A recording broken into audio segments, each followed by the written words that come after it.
जय श्री ओम नमः सिद्धेभ्यः। जय श्री ओम नमः सिद्धेभ्यः। जय श्री ओम नमः सिद्धेभ्यः।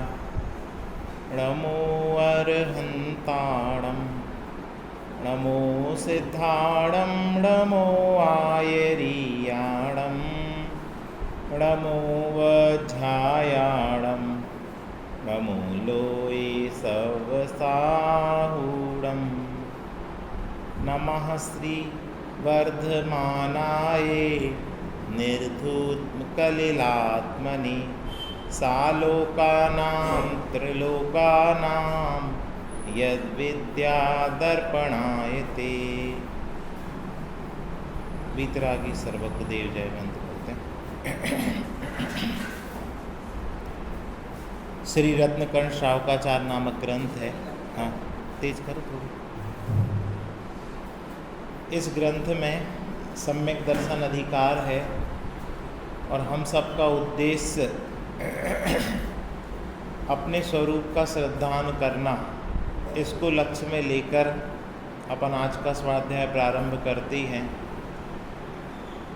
सबसे पहले निशंकित अंग के माध्यम से संसार में किसी प्रकार का भय नहीं रखते हुए, दूसरा निकांक्षित अंग के माध्यम से संसार शरीर भोगों की कांक्षा ना रखते हुए, अब तीसरा अंग है निर्विचिकित्सा अंग, जिसके निसंकित निकांक्षित अंग प्रकट हो गए हैं। और निर्विचिकित्सा नामक तीसरा सम्यक दर्शन का जो लक्षण है वो 13 नंबर के श्लोक में कहा गया। इस श्लोक एक साथ पढ़ते हैं। स्वभावतो शौचौ काये रत्नत्रये पवित्रे निर्जुगुप्सा गुणप्रीतिः मता निर्विचिकित्सिता।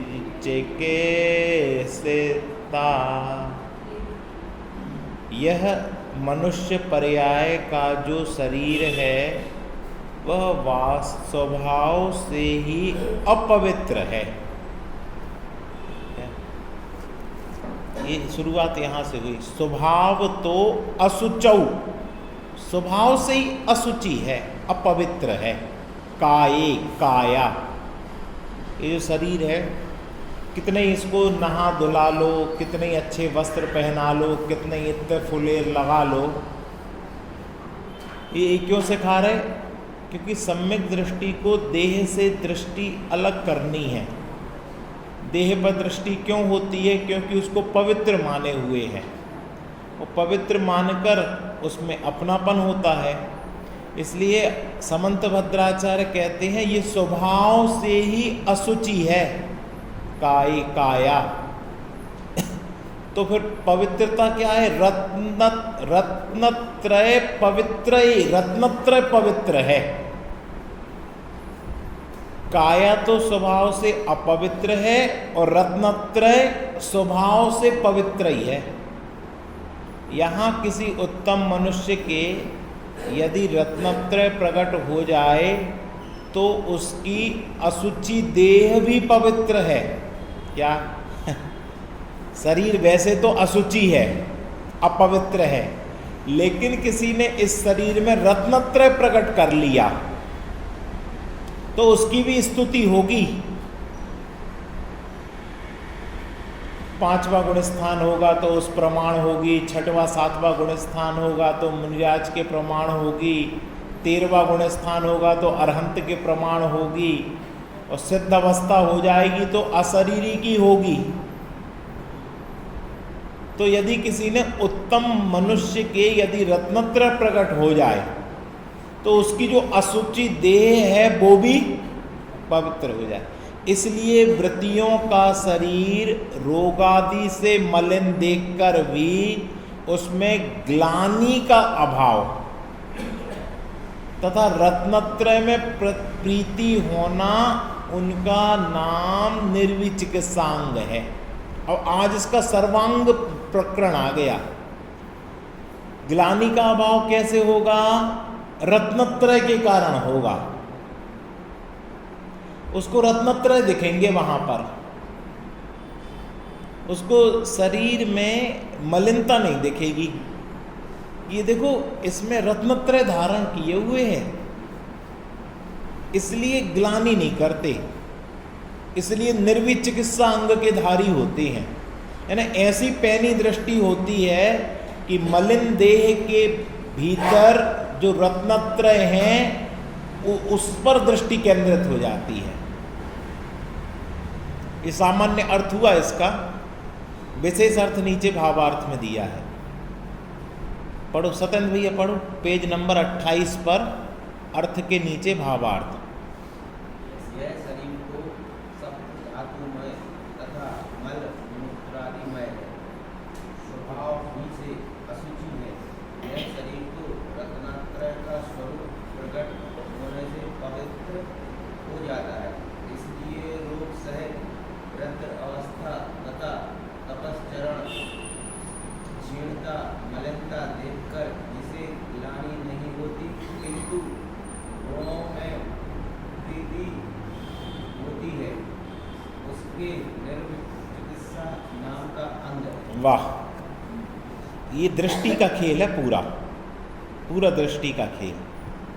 यानी यह शरीर तो सप्त धातुमय मलमूत्रादिमय है, नवद्वार बहें घिनकारी असि देह करे किम यह। 9 द्वार कौन कौन से हैं? 9 द्वार शुरू से लगाओ। 2 आँखें, 2 कान, नाक, मुंह, कितने हो गए? 2 2 4 2 6 7 मल और मूत्र निकलने का। विचार करो, इनसे क्या निकलता? 9 अंगों से मल और मैल। कान से मैल निकलता, आँखों से अभी मैल निकल रहा है, नाक से नाक निकलती, नाक छिनकती, मुंह से कफ निकलता, सर्दी खांसी हो जाती, दुर्गंधित बदबू आती, मलमूत्र विसर्जन होता। ये शरीर ये है, इस शरीर की औकात ये है। इसमें कोई सुगंधित या स्वादिष्ट चीज भी जाती है तो वो मल बन जाती है। किसी ने कहा है ये मल बनाने की फैक्ट्री है। ये शरीर क्या है? मल बनाने की फैक्ट्री। कोई भी अच्छा प्रोडक्ट डालो, आखिरी में वो मल बना के निष्कासित करेगी। वो भी मलिन मल मूत्रमय दुर्गंधमय हो जाएगी।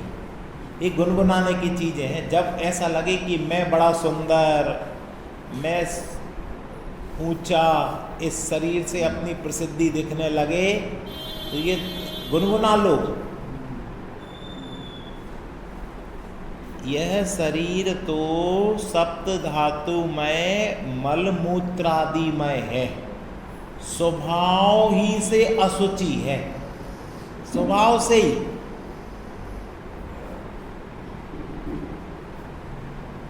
अभी भी मल भरा है तो साहब हम नहा धो के आए, तो ये लौकिक व्यवहार है कि इस अशुचि शरीर को भी शुचि बनाने का उपाय किया जाता है।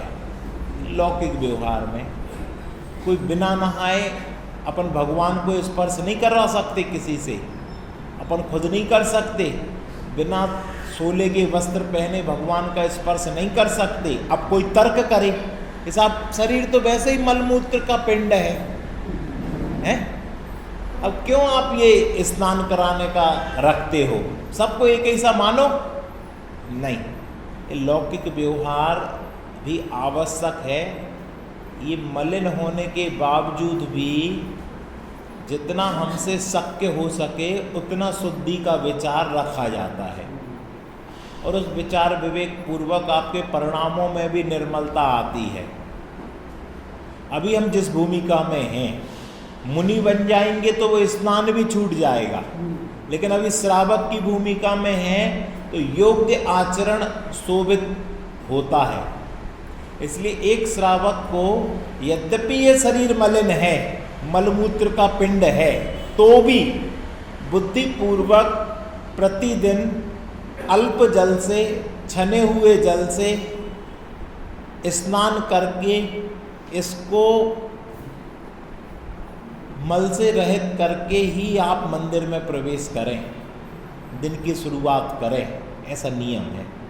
यहाँ कुतर्क नहीं चलेगा कि आप शुद्ध धोती दुपट्टा पहनते हो और इस शरीर के संयोग में आते तो वो अशुद्ध हो जाते हैं, पसीना लग जाता, धूल मिट्टी लग जाती। ये काय के लिए बात बताई है? इस शरीर से भेद विज्ञान कराने के लिए बात बताई है कि इस शरीर में आसक्त मत हो। इस शरीर में तुम्हारी जो एकत्व, ममत्व, कर्तृत्व, भोक्तृत्व बुद्धि है उसको कुठाराघात किया है कि ये तो 9 द्वार बहें घिनकारी, असी देह करे कि मियारी। किससे पवित्रता कर रहे हो? ये तो मल की खान है। यह शरीर तो रत्नत्रय का स्वरूप प्रकट होने से पवित्र हो जाता है। रत्नत्रय का स्वरूप प्रकट होता है, इसलिए ये पवित्र हो जाता। इस सम्यक दर्शन, सम्यक ज्ञान, सम्यक चारित्र की प्रकट होती है, आत्म स्वरूप में एकापन होता है, अतीन्द्रिय आनंद का झरना बहता है। उस निमित्त से इस शरीर को भी पवित्र कह दिया जाता। इससे क्या फायदा है? इससे सम्यक्त का तीसरा अंग आएगा। इसलिए रोग सहित वृद्धावस्था हो, तपश्चरण से क्षीण हो गया हो शरीर, मलिनता देखकर जिसे ग्लानि नहीं होती है। बहुत समय पहले हमने देखा था, मोराजी में थे, कोई मुनिराज विहार करके 3 मुनिराज आए। हम बता रहे 30 साल पुरानी बात, और ज़्यादा होगी, 35 साल पुरानी। तो विहार करके 3 मुनिराज आए, लंबा विहार करके। उनका शरीर देखा तो ऐसा काला कलूटा हो गया। विहार कर रहे तो धूल मिट्टी इट्टी सब लग रही पूरे शरीर में, ऐसा काला कलूटा पूरा शरीर हो गया। पूरा शरीर देखने में लगे कि अरे देखो तो अपन का शरीर ज़्यादा अच्छा लगे। बाद में उनकी जो भैया वृत्ति वगैरह की गई। हम तो ये कहना चाहते कि ऐसे आप किसी मुनिराज को देख लो तो कैसे भाव होंगे? राजू भैया, कभी आप शिखर जी के जंगलों में ऐसे मुनिराज दिख जावे तो क्या भाव आएगा? इनको नहा दो तो आएगा कि नहीं? इनका शरीर पवित्र कर दो, एकदम काले कलूटे से, चितकबरे से होगा, क्योंकि कहीं धूल लग गई, कहीं पानी लग गया, कहीं मैल हो गया, कहीं मैल चढ़ गया, कहीं कुछ हो गया, जो बाल थे वो बिखर गए, कुछ वो नहीं है। क्या आप उसमें रत्नत्रय देख सकते हो? इस सब के बीच में रत्नत्रय देख सकते कि नहीं? यहां ये बताना चाहते हैं, कभी रोग हो जावे मुनिराज को, वृद्धावस्था आ जावे, शरीर ऐसा खाल लटक जावे, तप करने से क्षीण होता शरीर, मलिनता देखकर जैसे ग्लानि नहीं होती किंतु गुणों में प्रीति होती है, उनके निर्विचिकित्सा नाम का अंग है। गुणों में प्रीति हो। ये तो रत्नत्रय की धारी है, अनंत गुण इनने प्रकट किए हैं, अतीन्द्रिय आनंद का स्वाद ले रहे हैं। हम बाह्य शरीर मात्र से निर्णय नहीं कर सकते। यहाँ ऐसा विशेष जानना, जो सम्यक दृष्टि है वह वस्तु का सच्चा स्वरूप जानता ही है। इसलिए पुद्गल के अनेक स्वभाव जानकर मल, मूत्र, रक्त, मांस, पीप सहित तथा दारिद्रता, रोगादि सहित मनुष्य व त्रियंच के शरीर आदि की मलिनता, दुर्गंध आदि देखकर सुनकर ग्लानि नहीं करता। अभी हमने मुनिराज की सुनाई, आपको ग्लानि हुई कि नहीं? ऐसा कैसा शरीर, साफाई कर, अरे भैया ये उपाय ही नहीं है। मलिन शरीर में भी उससे ग्लानि नहीं करना, ये सम्यक दृष्टि का लक्षण है। तीसरे नंबर का गुण है निर्विचिकित्सा।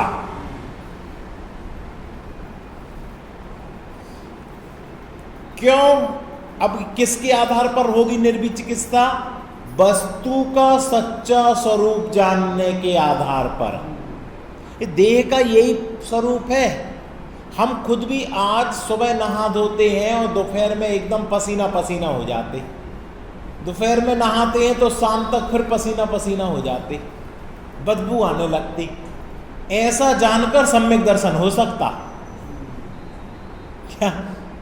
ऐसा एक एक प्रकरण सम्यक दर्शन कराने में सहायक है संसार की। लेकिन अपन क्या करते? स्नान कर लिया, अच्छा बढ़िया तेल कंघा साबुन शैम्पू कर लिया, परफ्यूम लगा लिया, अब सही है, वो आपने सम्यक दर्शन का कारण मिटा दिया। क्या था कारण? कि ये मलिन हुआ तो भेद विज्ञान करो, ये मलिन क्यों हुआ? इसका स्वभाव ही मलिन है, इसके स्वभाव ही अपवित्र है, और मैं तो स्वभाव से पवित्र हूं। वाह, आगे पढ़ो,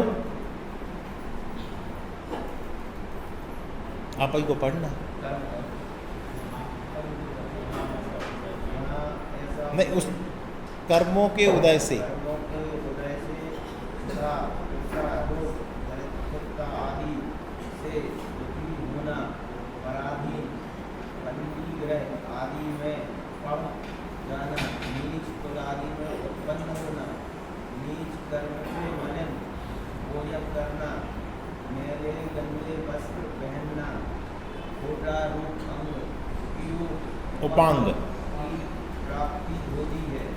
सम्यक दृष्टि इनमें ग्लानि करके अपने मन को खराब नहीं करता, तथा कसायों के आदि हुए निंद आचरण करने वालों को देखकर अपने परिणाम नहीं बिगाड़ता है, इसके चिकित्सा अंग होता है। अब देखो, इसमें एक बात आ गई, सम्यक दृष्टि को भी ये सब परेशानियां हो सकती हैं। कौन कौन सी? कि उसके भी कर्म के उदय से तीव्र क्षुधा हो जाए। अब कह यार, ये 8-10 रोटी खा लेते, 10-12 खा लेते, ऐसे सम्यक दृष्टि तो हमें समझ में नहीं आते। हो सकता समंत भद्राचार्य, जिनका ये ग्रंथ अपन पढ़ रहे, उनको भी रोग हो गया था कि नहीं? ये क्षुधा एक रोग है भैया। किसी को कम भूख लगती 2 रोटी में, और किसी को 12 रोटी चाहिए, तो इससे सम्यक या मिथ्यात्व तो होता क्या? लेकिन अपन क्या सोचते? अरे उनका निमंत्रण किया भैया, 2 रोटी 4 रोटी 8 रोटी 10 रोटी 12 रोटी खा ली, ये तो घोर मिथ्या दृष्टि होंगी। ये भैया सोच त्याग दो, ये रोग है क्षुधा। जिसको जितना रोग होगा वो उस रोग की पूर्ति तो करेगा ही। ऐसी क्षुधा, त्रसा, रोग, दारिद्रता आदि, कोई सम्यक दृष्टि गरीब हो सकता है, गरीब के सम्यक दर्शन हो सकता है, घाटा लग सकता है, वो एक अलग कर्म का उदय है। सम्यक होना एक अलग कर्म का उपशम है, अलग कर्म का अभाव है। बताओ, घाटा लगना इसमें कौन से कर्म का योगदान है? असाता वेदनी, अंतराय। और सम्यक तो होना इसमें कौन से कर्म का काम है? अच्छे से बोलो। दर्शन मोहिनी, दर्शन मोहिनी के उपशम 6 उपशम से सम्यक दर्शन होता है। और अनुकूलता प्रतिकूलता मिलना इसमें कौन सा कर्म है? साता वेदनी असाता वेदनी, ये मोहिनी कर्म का काम है, वो वेदनी कर्म का काम है। वस्तुओं की प्राप्ति नहीं होना ये किस कर्म के कारण है? इसलिए इनसे सम्यक का निर्धारण नहीं होता कि उसके दारिद्रता है, वो गरीब व्यक्ति है तो उसके सम्यक नहीं हो सकता, ऐसा नहीं है। दारिद्रता से दुखी होना, दुखी भी हो सकता है। अच्छा बताओ, ये दुखी व्यक्ति सम्यक दृष्टि हो सकता कि नहीं? क्यों? क्योंकि अभी जो दुखी हो रहा है वो अप्रत्याख्यानावर्णी कर्म के उदय से हो रहा है। अभी अनंतानुबंधी और मिथ्यात्व का अभाव हुआ है, उपशम हुआ है, लेकिन दूसरी कसाय चौकड़ी के कारण उतना दुख इसको हो सकता है। पराधीन, बंदी गृह आदि में पड़ जाना। अब मान दूंगा आचार्य को, फिर तो हम आचार्य ही नहीं मानेंगे। ये कैसे आचार्य? बंदी गृह में चले गए, आप पे आरोप लगा दिए गए, अब हम इनको आचार्य नहीं मान सकते। या ये कहो आज के समाज ने ये प्रश्न खड़ा नहीं किया कि भैया जिसको जेल हो जाए तो वो तो अपराधी ही हो गया, हथकड़ी लग जाए यानी अपराधी है कि नहीं है? अरे ये कर्मों की हथकड़ी लगी है, कर्म के उदय की हथकड़ी है। असाता वेदनी का उदय आ गया, अंतराय आ गया, किसी ने आरोप लगा दिए। सतियों का बताओ, कौन सी सती के ऊपर वेश्यालय में बिकने को खड़ी हो गई? बोलियां लग रही हैं। अब एक सामान्य व्यक्ति निकले तो वो उसको क्या मानेगा? अब वेश्यालय में खड़ी है, बोली लग रही, वेश्या ही होगी। ये दृष्टि छोड़ दो अपनी। बिना निर्णय किए, बिना जाने, कुछ समझे, विचार किए और कुछ भी आरोप लगा देना किसी पर भी बहुत बुरा कर्म का बंध होगा। इसलिए या तो बोलो ही मत, बोलो तो जानकर निर्णय करके परख कर बोलो। इतना विवेक होना चाहिए अपन को। इसका दंड बहुत लगेगा। अभी देखो राहुल गांधी एक शब्द बोलने से इतना परेशान हो गया कि हाई कोर्ट, सुप्रीम कोर्ट और जमाने की जमानत करता फिर रहा और क्या बोल दिया? ये मोदी मोदी सब चोर हैं। क्या बोला था? बस मोदी मोदी मोदी जितने हैं ये सब चोर हैं। तो दूसरे मोदियों ने केस कर दिया, साहब इनने तो हमारा मानहानि का केस कर दिया, इसका कर दिया। अब वो 3 शब्द बोले और 30 दिन से 60 दिन से 3 साल तक नहीं बच पाएगा वो। इसलिए बोलना कितना जिम्मेदारी का काम है। अपन ने किसी का अपमान कर दिया, किसी को मिथ्या दृष्टि कह दिया, किसी के लिए आरोप लगा दिया, बच के रहना, कर्म नहीं छोड़ेंगे। इन चीजों से निर्धारण नहीं होता। किस चीजों से? कि किसी को बंदी गृह में पड़ जाना, नीच कुलादि में उत्पन्न होना, नीच कर्म से मलिन भोजन करना, मैले गंदे वस्त्र पहनना, खोटा रंग उपांग अंग की प्राप्ति होना।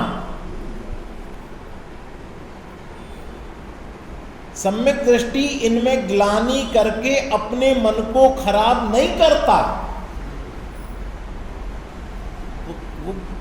ये मलिन वस्त्र पहने हैं, इनको देखकर ग्लानि नहीं करता। होगी कोई, हम तो रत्नत्रय से पवित्र मानते हैं देह को, इन सब चीज, क्योंकि आप इनकी विपरीतता देख लो।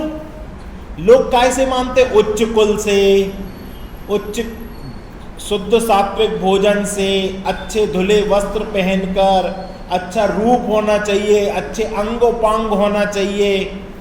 इससे मिथ्या दृष्टि लोगों को भला मानता है, सम्यक दृष्टि इनसे मात्र भला नहीं मानता। सम्यक दृष्टि तो किससे भला मानता है? बोलो, एक शब्द में उत्तर दो। रत्नत्रय से, सम्यक दर्शन से अपने को भी भला मानता है और दूसरों को भी भला मानता है।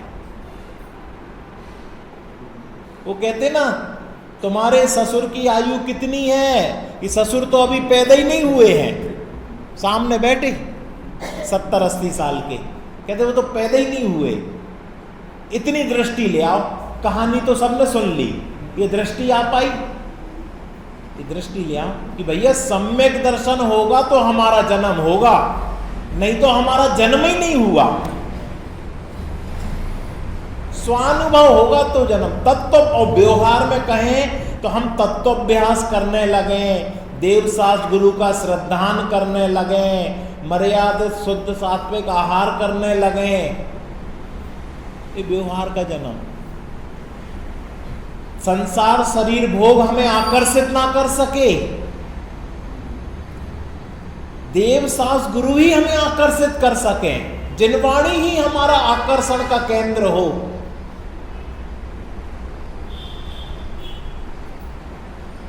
तो लगना चाहिए कि व्यवहार में हमारा जन्म हो गया। और वास्तविक जन्म होगा कि अपना चैतन्य स्वरूपी भगवान आत्मा ही हमें अपना लगना लगे, उससे बाहर हमें कुछ भी अच्छा ना लगे, तब वास्तव में जन्म हुआ है। विचार करो, ये है तत्व ज्ञान। सम्यक दृष्टि इनमें ग्लानि करके अपने मन को खराब नहीं करता, तथा कसायों के अधीन हुए निंद आचरण करने वालों को देखकर अपने परिणाम नहीं बिगाड़ता। क्या? अब किसी ने कोई गलत आचरण कर दिया, किसी से कुछ गलत हो गई, अपन फोकट में ही कसाय करने जा रहे हैं, ऐसा कर दिया, ऐसा कर दिया, ऐसा कर दिया, पैसे उठा लिए, पैसे दे दिए, पैसे चुरा लिए, ऐसा कर दिया। अरे भैया, उसने पैसे चुराए, उसने पैसे निकाले, उसने पैसे कहीं लगा दिए, तुम अपना फोकट में शेष जीवन क्यों बर्बाद कर दे रहे? पर जिसने शास्त्र स्वाध्याय नहीं किया और बहुत बढ़िया बहुत बढ़िया बहुत बढ़िया किया, उसको ऐसे ही जीवन निकल जाएगा। इसलिए स्वयं एक एक शब्द पढ़ के स्वयं निर्णय करना। भैया, उससे भी गिलानी मत करो। क्या? किसी से गिलानी मत करो। क्यों नहीं करें? क्योंकि हमें सम्यक दृष्टि होना है, तो सम्यक दृष्टि के निशंक निकांक्षित निर्विचिकित्सांग होता है। एक सुक्ति है लौकिक में, पाप से घृणा करो, पापी से नहीं। क्या अर्थ है इसका? यदि किसी ने कोई खोटा काम कर दिया, किसी ने हिंसा, झूठ, चोरी, कुशील, परिग्रह, क्रोध, मान, माया, लोभ कुछ भी कर दिया हो, तो भी घृणा मत करो। क्यों? क्योंकि ये कर्म के उदय के बस होकर ये काम हुए हैं, ऐसा करना उसका स्वभाव नहीं है। गुरुदेव देखो, गुरुदेव के लिए काले झंडे दिखाए, पत्थर फेंके, गालियां दी, तो भी गुरुदेव ने उनको बोला, क्या बोला? भूलेला भगवान। ये देखो, सम्यक दृष्टि ऐसा होता है। ये दृष्टि लाओ। अगर गुरुदेव को मानने वाले हो, तो किसी ने गलत काम कर दिया हो, गुण का अवगुण कर दिया हो, तो भी तुम्हें उसको ऊपर उठाने की भावना हो। ये धर्म कोई अजब गजब चीज है। आप सोचो कि ऐसा ही हो जाएगा, तो ऐसा ही नहीं होगा। ये बिरलों को होगा। ये कला बिरलों को आएगी, नहीं तो माइनर सी मिस्टेक होगी और कहीं ना कहीं आप स्वच्छंदता में चले जाओगे, अपने आप को भ्रम से धर्मात्मा मान लोगे और फिर जिंदगी भर उसी कसायों को पोसते रहोगे। लेकिन अगर आप नियमित स्वाध्याय करोगे, तो आपको किसी की जरूरत नहीं है कि कोई हमें वेरीफाई कर दे कि हम सम्यक दृष्टि हो गए। आप अपना खुद निर्णय कर लोगे, आपकी भूल आप खुद मिटा लोगे। आप किसी व्यक्ति से द्वेष नहीं करोगे, उसके गलत काम से द्वेष करोगे। क्या? किसी व्यक्ति से द्वेष नहीं करोगे। फिर आप ये जो गलत काम हो गया, ये गलत था, व्यक्ति तो भगवान आत्मा है। ऐसे शब्द तो निकलना चाहिए मुंह से कि भैया इसकी गलती नहीं है, ये कर्म के उदय बस हो गई। जब वो व्यक्ति ऐसे सुनेगा कि मेरे लिए तो ऐसे वचन बोले जा रहे हैं, है ना, तो माघनंदी जी, कुंद आचार्य के गुरु, वो किसी कुम्हारन पर आसक्त हो गए और कुम्हारन के घर में रह के घड़े बनाने लगे, वहीं रुक गए।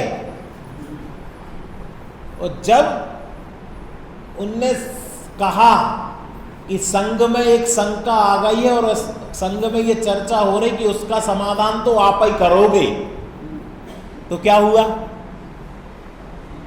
अगर वो मुनिराज नहीं जाते तो उनका जीवन परिवर्तित हो सकता था, और मुनिराज जाकर ऐसी बात नहीं कहते तो उनका जीवन इसलिए कहते कि कभी पाप से द्वेष करो, पापी से नहीं। उन्होंने पाप किया कि नहीं किया? किया पाप, लेकिन पापी से द्वेष। वो सुधर गए कि नहीं सुधर गए? कि सुधर गए। क्यों सुधर गए? कि हमने पाप से द्वेष किया था, पापी से नहीं। रावण सुधर जाएगा कि नहीं? भगवान बनेगा, भगवान। अष्ट द्रव्य से पूजा करते अपन, भविष्य के तीर्थंकरों में उसको भी अर्घ चढ़ता है। श्रेणिक सुधर गए कि नहीं सुधर गए? और अगर श्रेणिक से ही द्वेष करने लग जाते, इनने मुनिराज के ऊपर सर्प डाला, ये बहुत खराब है, इनको बाहर करो पहले मंदिर से, तो वो पहले तीर्थंकर बनते। लेकिन ज्ञानी जीवों का जीवन तो देखो कि ऐसे दुरात्मनों से भी कैसा आत्मिक व्यवहार किया। अब बताओ, इससे पूरे जीवन जीने की कला आ गई। शेष जीवन हम लोगों को कैसा जीना है, ये एक लाइन से पता चल गया हमें। कभी किसी से कितने ही बड़े से बड़ा कृत्य कर दिया हो, पाप कर दिया हो, नरसंहार कर दिया हो, द्वेष मत करो, द्वेष मत करो। ये भी सुधर जाएगा, पलट जाएगा। घूरे के भी दिन पलट जाते हैं, फिर तो ये भगवान आत्मा है। यानी जैन धर्म में कितनी संभावनाएं हैं, कितना गंभीर जैन धर्म है, कितना विशाल हृदय है जैन धर्म का। यहां तो हिंदू मुस्लिम सिख ईसाई में लड़ते रहते हैं, और ये कहता है कि नहीं, सभी जीव समान हैं, कोई छोटा बड़ा नहीं है। ये सब वो तो हिंसा करते हैं, वो भी सुधर जाएंगे अगर उनको मौका मिलेगा, परिणाम बदलेंगे, वो भी सुधरेंगे। पंच परावर्तन में ऐसा कौन सा भाव धारण नहीं किया, ऐसे कौन से काम नहीं किए जो आज हम अपने आप को साहूकार मान रहे हैं। क्या क्या नहीं किया होगा हमने। ज्ञानी जीव अपने आगे पीछे का ज्यादा विचारता है, आया कहां से, कहां है जाना, रोज इसका विचार करता है। तब वो अपना स्थान ढूंढता है कि मुझे कहां रहना चाहिए। कि भैया आज ही हम देख रहे थे, स्नान करने गए तो एक इतना सा कीड़ा ऐसा बिलबिला रहा, ऐसा बिलबिला रहा, ऐसा बिलबिला रहा, ऐसा झपट्टे मार रहा। देखते देखते विचार आए कि देखो, इतनी सी तो इसकी काया, ऐसा लंबा सा कैंचुआ सा छोटा सा, कैसा तड़फ रहा है, कैसे कर्म किए होंगे। आज हम नहीं चेते तो ऐसी ऐसी पर्याय मिलेंगी। ऐसा प्रति समय निर्णय होना चाहिए, तब जाके ये तत्व ज्ञान हृदय उतरे। क्या कह रहे? सम्यक दृष्टि इनमें ग्लानि करके अपने मन को खराब नहीं करता, तथा कसायों के अधीन हुए निंद आचरण करने वालों को देखकर अपने परिणाम नहीं बिगाड़ता। कल एक सज्जन का फोन आया, आधा घंटे तक ऐसे ऐसे शब्द प्रयोग किए उनने, आज देखो समाधान मिल गया। अपने परिणाम नहीं बिगाड़ता। क्या? अपने परिणाम मत बिगाड़ो, अपने परिणामों की संभाल करो। किसने कहा है? किस ग्रंथ में कहा है? टोडरमल जी ने कहा मोक्ष मार्ग प्रकाशक में। क्या कहा? जैसे बने तैसे अपने परिणामों की संभाल करो भैया। फोकट में अपने परिणाम मत बिगाड़ो, दोषारोपण नहीं करो। दोष कैसे मिटे इसका प्रयत्न करो, कैसे मिटे। ये निर्विचिकित्सा अंग है सम्यक दृष्टि का। आगे इधर से पढ़ो, पढ़ो तो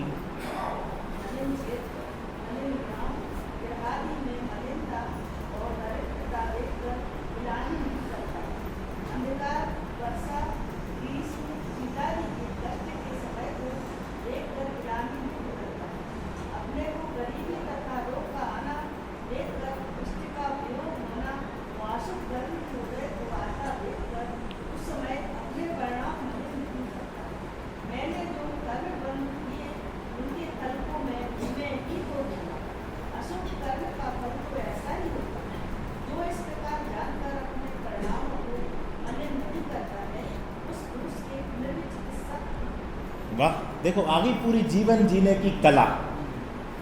हजार हजार रुपया की पुस्तकें खरीदते हैं लोग, 1000 रुपये की पुस्तक, जीवन कैसे जिए, शांति से जीवन कैसे जिए, सहज जीवन कैसे जिए, आनंदित जीवन कैसे जिए। अरे एक पैराग्राफ पढ़ लो, हमारे श्रावकाचार्य जी का एक पैराग्राफ पढ़ लो, तुम्हें जीवन की कला आ जाए।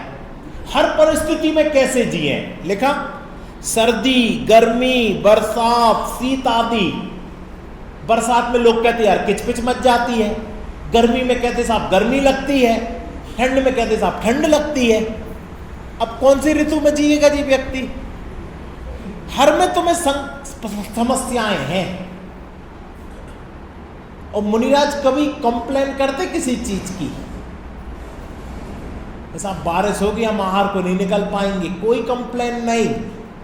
गर्मी होगी सब पसीना आएगा, कौन पहुंचेगा, कोई कंप्लेन नहीं। ठंड आएगी बहुत तेज ठंड लगेगी, कौन उड़ा देगा, कोई कंप्लेन नहीं, कोई वांछा ही नहीं। इसलिए पहले निर्वांछक होता है, उसके पहले निशंकित होता है, तब जाके निर्वी चिकित्सा आती है। अब लिंक समझ में आ रही? जब पहले तुम निशंक हो जाओगे, सर्दी गर्मी बरसात से मेरा मरण नहीं होता, मुझे कुछ नहीं होता, जिसके निशंकता आती है, सप्त प्रकार के भय नहीं होते, फिर वो किसी से कांक्षा नहीं करता कि भैया हमें ये दे देना, हमारे लिए ये कर देना, हमें वो कर देना, कोई कांक्षा नहीं। उसकी निर्वी चिकित्सा होती है, वो सब जीवों को समान दृष्टि से देखता है। क्रम है, इसलिए क्रमिक स्वाध्याय करने से परिणाम निर्मल होते हैं। और जिनवाणी मां क्रमिक पढ़ो, फिर स्वानुभव क्यों नहीं होगा? क्या कहा? मलिन क्षेत्र, मलिन गांव, गृह आदि में मलिनता, दारिद्रता देखकर ग्लानि नहीं करता।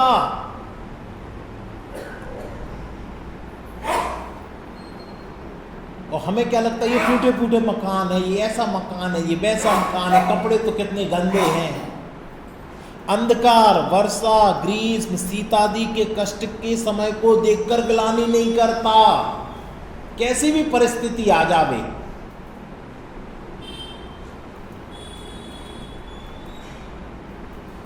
अपनों को गरीब तथा रोग का आना देखकर, अपने गरीब हो जावे, अपना कोई रिश्तेदार गरीब हो जावे तो क्या करते? कन्नी काट लेते। अभी ये पैसा मांगेंगे हमसे, अब मदद मांगेंगे, वो दिख जाए तो दूसरी रास्ता बदल लेते। सम्यक दृष्टि हो सकता है ऐसा? इसलिए तुम भी सम्यक दृष्टि नहीं होगे अगर अपना कोई गरीब हो गया और तुमसे।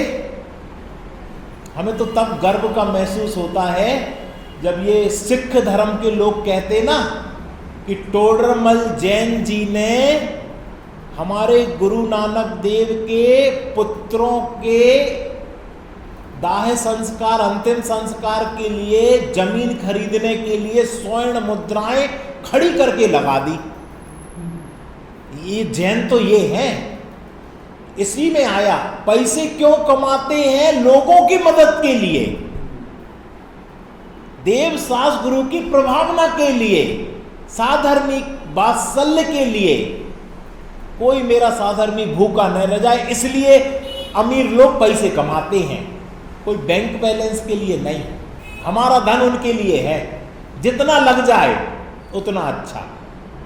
ये है अपने को गरीब, अपने लोगों को गरीब तथा रोग का आना देखकर इष्ट का वियोग होना, अशुभ कर्म के उदय को आता देखकर उस समय अपने परिणाम मलिन नहीं करता। अब हम गरीब हो गए, अब घाटा लग गया, अब हम किस मुंह से जाएं? वो तो ऐसा अपन को, उसको घर जाकर उसको बुला के लाना कि भैया तुम क्यों चिंता करते हो, क्या कितना घाटा लगा है, हम सब मिलके पूर्ति करेंगे। और आप उसकी आजीविका करा देना, इसी शास्त्र में आया। अपना कोई साधर्मी गरीब हो जाए तो मिलके उसकी आजीविका सधवा देना, ये है जीवन। मैंने जो कर्म बंद किए उनके फल को मैं ही भोगूंगा। अशुभ कर्म का फल तो ऐसा ही होता है अब वो ये विचार करता है कि देखो ये कर्म तो मैंने बांधे, हंस हंस के जो कर्म बांधे हम ही को भोगना पड़ेंगे। ऐसा विचार करके जो इस प्रकार जानकर अपने परिणामों को मलिन नहीं करता, उस पुरुष के निर्विचिकित्सा अंग है। ये निश्चय से निर्विचिकित्सा, परिणामों को मलिन नहीं करना। शरीर की मलिनता से शुरुआत हुई थी और परिणामों की मलिनता पर पूर्ति हुई। ख्याल में आया? शरीर की मलिनता पे ग्लानि नहीं करता और कभी अपने परिणाम मलिन हो जाए तो भी ग्लानि नहीं करता। नहीं तो वो माघ नंदी बाद में दीक्षित हो सकते थे। अगर वो अरे मैं तो कितना पापी हूं, मैं तो कुम्हारन पे आसक्त हो गया, मैंने कपड़े पहन लिए, मैं तो कुम्हारन कहाँ घड़े बनाने लगा, ये क्या है? परिणाम मलिन। और उन्हीं परिणाम मलिन को मग्न रहते तो दोबारा मुनि बन सकते थे।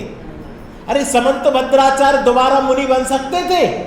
अरे मैंने तो शंकर जी के मंदिर में बैठकर इतना खाया, भक्ष भक्ष का विचार नहीं किया, इतना खाया, मेरे तो परिणाम बहुत मलिन हो गए, मैं तो इसमें चला गया। अब वो दोबारा मुनि हो सकते थे। किसके बल पर मुनि हुए? निर्विचिकित्सा अंग के बल पर, कि इस प्रकार जानकर अपने परिणामों को मलिन नहीं करता। इसलिए आपके जीवन में भी यदि कभी मलिनता आ जावे, परिणाम बिगड़ जावे, खोटा काम हो जावे, कोई बात नहीं, सुधार हो सकता है, परिणाम सुधर सकते हैं, भाव बदल सकते हैं। एक से भाव कभी नहीं रहते। देखो आखिरी में क्या लिखा, 29 पेज पर, जिसके निर्विचिकित्सा अंग है उसके ही दया है। वास्तव में तो उसी के वैयावृत्ति होती है, उसी के वात्सल्य स्थितिकरण गुण प्रकट होते हैं। इस प्रकार यह सम्यक्त का निर्विचिकित्सा नाम का अंग कहा है। यही सच्ची दया पाल सकता। कैसी दया पालेगा? दया करो पहले अपने पर, ये अपनी दया पालेगा, ये सुसाइड नहीं करेगा, ये समाज की नजरों में नीचा नहीं गिरेगा। अपनी दया, भैया मेरे परिणाम बहुत खोटे थे, मैं इन परिणामों का धिक्कार करता हूं, मैं इन परिणामों की क्या बोलते हैं, निंदा गरहा करता हूं, ऐसे परिणाम मेरे दोबारा ना हो, मैं परिणामों की संभाल करूंगा।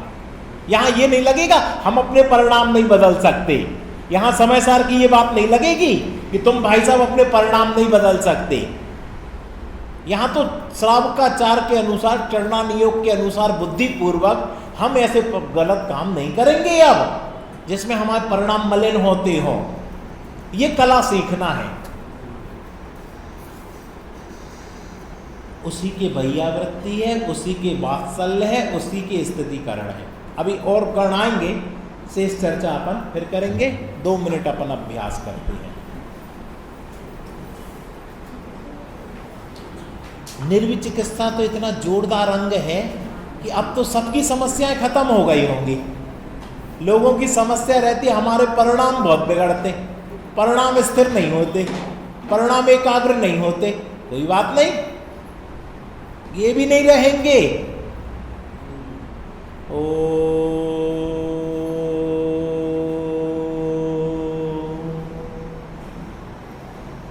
बिल्कुल एकाग्र होकर, स्वरूप में स्थिर होकर अपनी ज्ञायक स्वभाव को देखो।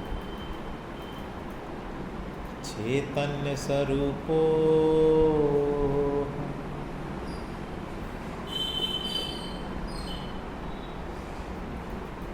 चैतन्य स्वरूप में क्या देखा?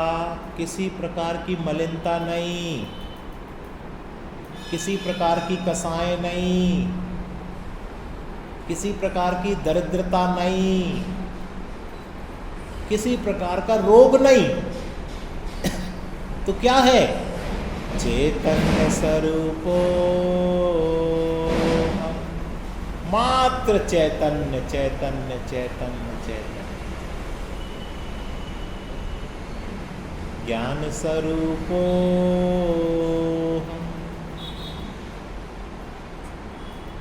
निर्मलो हम निरंजनो हम।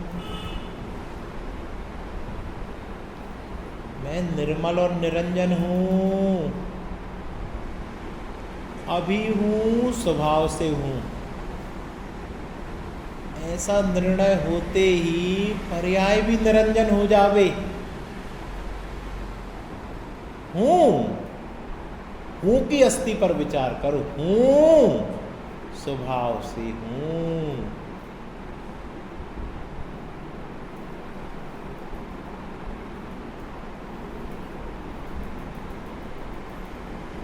आनंद स्वरूपो, मैं स्वभाव से ही आनंदित हूँ, पर में कोई भी आनंद नहीं है, सुख नहीं है। स्वभाव से ही सुख से बना हुआ हूँ। ऐसे अपने आनंद और सुख स्वभाव को देखो।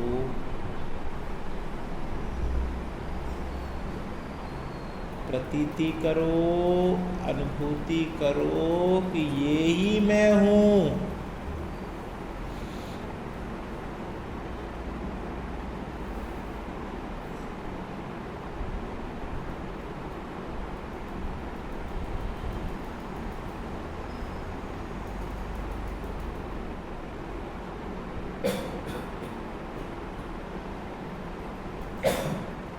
सहजानंद